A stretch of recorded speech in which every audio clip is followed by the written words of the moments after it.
You board the ship, and everything feels incredible. Free food everywhere you look. A pool on deck 12, a live band playing as you walk in. You think this is the best vacation of my life. Why didn't I do this sooner? But then, day 3 hits, and your cruise starts showing you a completely different side. The things no travel blog warned you about. The things that catch almost every first-time cruiser off guard.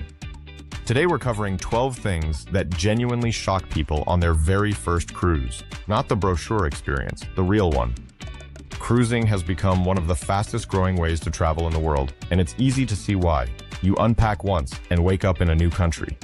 The food is included, the entertainment is included, and for a lot of people, it feels like the easiest vacation they've ever taken. But actually being on a ship, really living on one for a week, is very different from what the ads show you. And the gap between what people expect and what they experience is exactly what this video is about.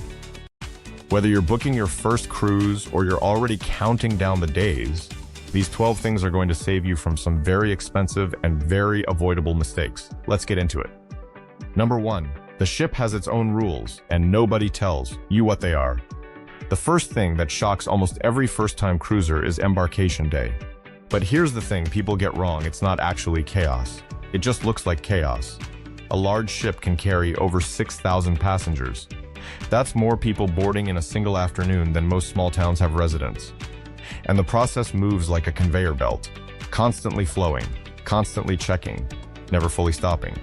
The problem is you were never told the rules. The biggest mistake first-timers make is showing up right at the advertised boarding time and expecting to walk straight on. Don't do that. Arrive during your assigned check-in window. Have your documents out and ready, and go straight to your cabin to drop your bags before exploring. The second thing that confuses people is the muster drill. Back home, a mandatory safety meeting sounds optional. On a ship, it isn't. You cannot skip it. You cannot do it later. Miss it, and in some cases you will not be allowed to sail. Give yourself the full first afternoon to just get oriented. After that, navigating the ship starts to feel completely natural. Number 2, tipping is automatic. But it doesn't work where you think. Here's something that trips up a lot of newcomers. On most cruise lines, gratuities are added to your bill automatically. This is real, and it's worth understanding before you sail. Typically, it's somewhere between $16 and $20 per person per day, charged straight to your onboard account, whether you ask for it or not. For a couple on a 7-night cruise, that can quietly add up to $250 or more on top of the cruise fare you already paid. But here's where most people make the mistake. They assume that covers everything. It doesn't. Specialty restaurants, spa services, and drink packages usually carry their own separate tip already built into the price, or added again at checkout. The rule of thumb is simple. Daily gratuities already automatic.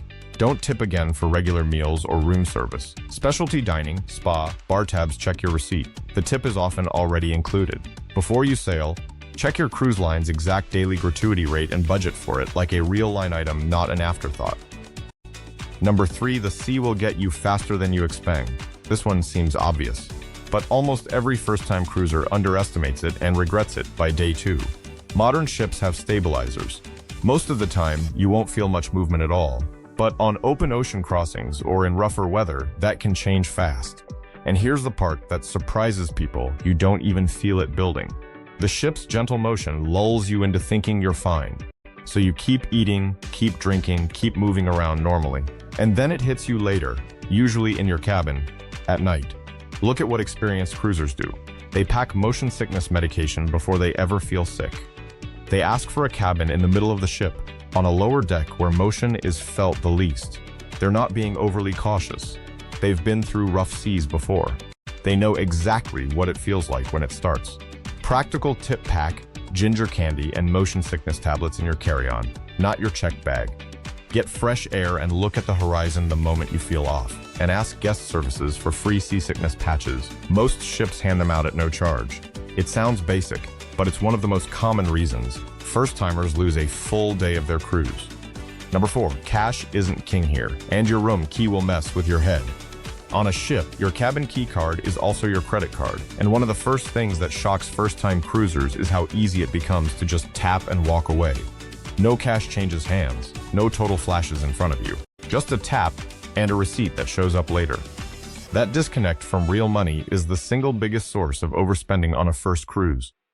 A simple trick that experienced cruisers use: check your onboard account balance every single day through the cruise app or a kiosk. Not at the end of the week when the surprise is already too big to fix. Set a mental daily spending limit before you board, and treat every tap like it's real cash leaving your wallet, because it is. Now, the other shock: Wi-Fi, laundry, and photos are almost never included. Ship Wi-Fi packages can run $15 to $25 a day if you don't book a bundle in advance.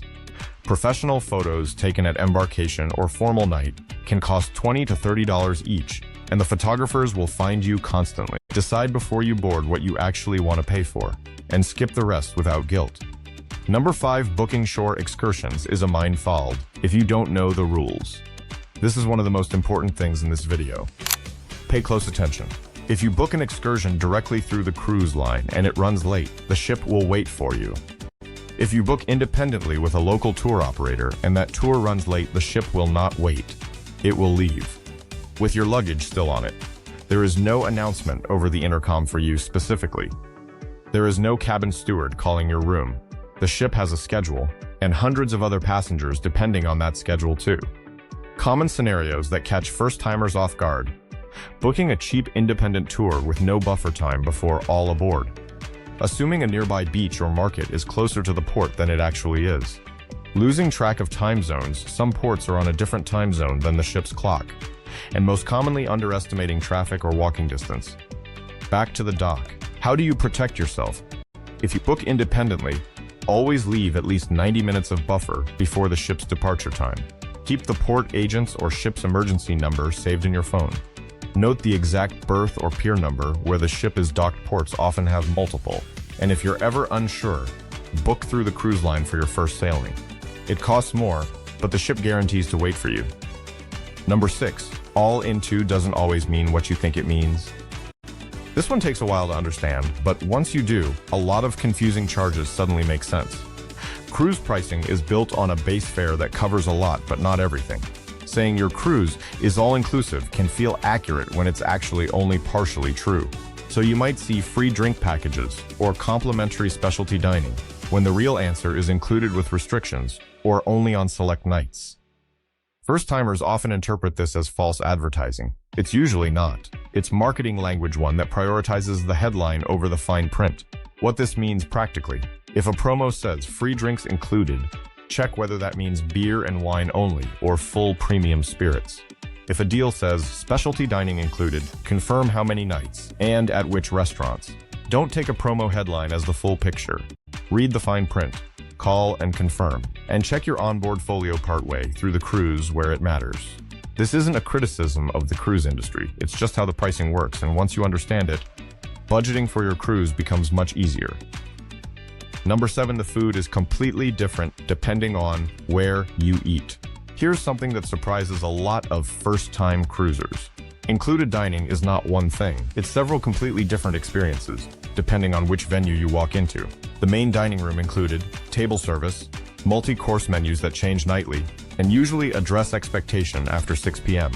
The buffet included casual, available almost all day, but the busiest and loudest venue on the ship. Specialty restaurants, steakhouses, sushi bars, Italian trattorias, these almost always carry an extra charge, typically $25 to $50 per person, and need a reservation. Room service included on most lines, though a small delivery fee is becoming more common. The shock for many first-timers is assuming every restaurant on the ship is free. It isn't. Look for a $sign or a small note on the daily planner or app. That's your signal it costs extra. One of the best things about a longer cruise is working your way through every included venue before you even consider paying extra. Number 8. The medical center works completely differently out here. On a ship, the medical center functions like a small private clinic, and it prices like one too. You walk in, describe your symptoms, and you're billed directly, on the spot, in full. Your regular health insurance almost never covers it automatically. For minor issues, seasickness, a headache, a mild stomach bug, this is actually fast and convenient. But there are a few important things to know. A basic consultation can run $100 to $200 before any treatment or medication. Always ask for an itemized receipt. You'll need it to file a claim later. For anything serious: chest pain, difficulty breathing, A major injury, the ship's medical team will stabilize you and may arrange evacuation to a land hospital, which can cost tens of thousands of dollars without the right coverage. And this is important. Travel insurance with medical evacuation coverage is not optional if you're cruising internationally. A single serious incident at sea without insurance can be financially devastating. Get covered before you board. Number 9, the language on board is harder to navigate than most people expect. A typical crew comes from 50 or more countries. The same instruction given by different crew members can come out with very different accents and phrasing. That makes fully understanding every announcement harder than most first-timers expect. And relying only on the overhead speakers can sometimes make things more confusing, not less. Announcements get missed. Details get lost in translation. Occasionally, that creates genuine confusion or an accidentally funny mix-up at guest services. The good news is that crew members are extremely used to first-time cruisers. A smile, a slower pace of speaking, and checking the daily planner in the app will take you further than trying to catch every word over the intercom. The habits that actually help most. Read the daily program. It repeats every important announcement in writing. Ask twice if you're not sure. Crew genuinely don't mind. Use the ship's app for schedules. It's usually more accurate than what you overheard. And be patient with the crew. Most are working incredibly long seasons far from home. The effort you put into being clear and kind is always noticed and always appreciated. Number 10, documentation rules are stricter than most first-timers realize. And they just got stricter. This is the section that could save you from a very serious problem. Pay attention. Booking a cruise has made international travel feel easier than ever. Most travelers can book online, pay a deposit, and assume the paperwork will sort itself out. But there are traps that catch people every season. Trap 1. Confusing your ID requirements with your passport requirements. Some domestic closed-loop cruises allow a birth certificate and photo ID. Almost every other cruise requires a passport valid for 6 months beyond your return date. Always check the exact requirement for your specific itinerary. Trap 2. Assuming you can sort out a visa at the port on the day. Many countries require an entry visa arranged in advance, even for a short port stop. Cruise lines have tightened their documentation checks significantly in recent years. Missing documents at check-in denied boarding, no refund in most cases. Missing documents at a specific port denied entry, you stay on the ship alone that day. Expired passport by even 1 day denied boarding, full loss of the cruise fare. And here's something people don't expect: some itineraries require different visas for different countries on the same trip.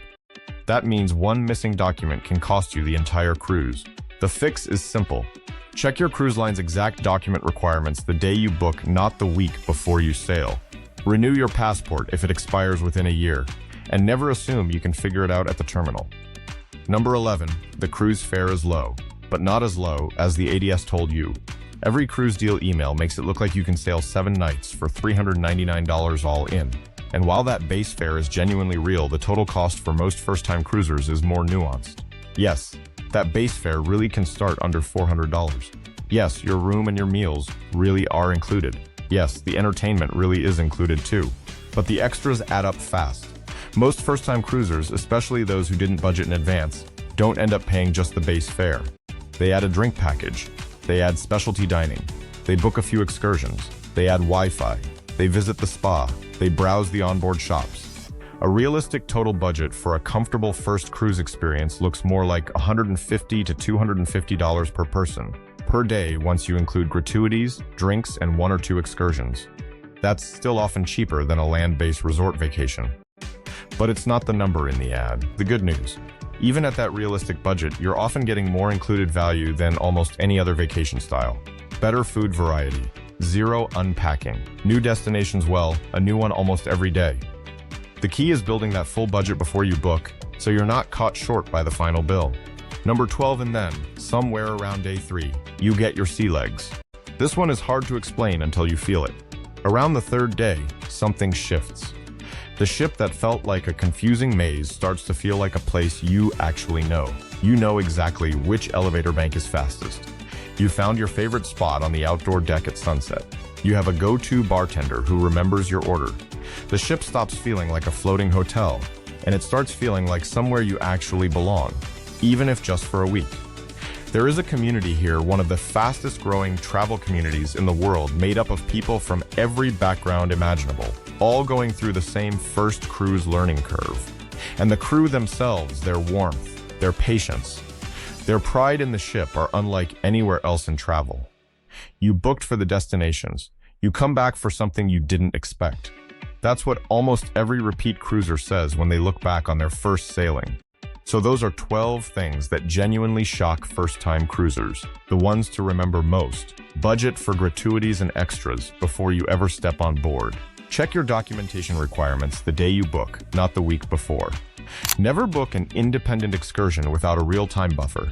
Pack for seasickness, even if you don't think you'll need it. And respect that a ship runs on its own set of rules, not worse ones, just different. Cruising rewards people who take the time to understand it. And once you do, it becomes one of the best decisions you've ever made. If this video helped you, drop a comment below. Which one of these surprised you the most? And if you're planning your first cruise, check out our other videos on choosing your first cabin, picking the right cruise line, and building a realistic onboard budget. See you in the next one.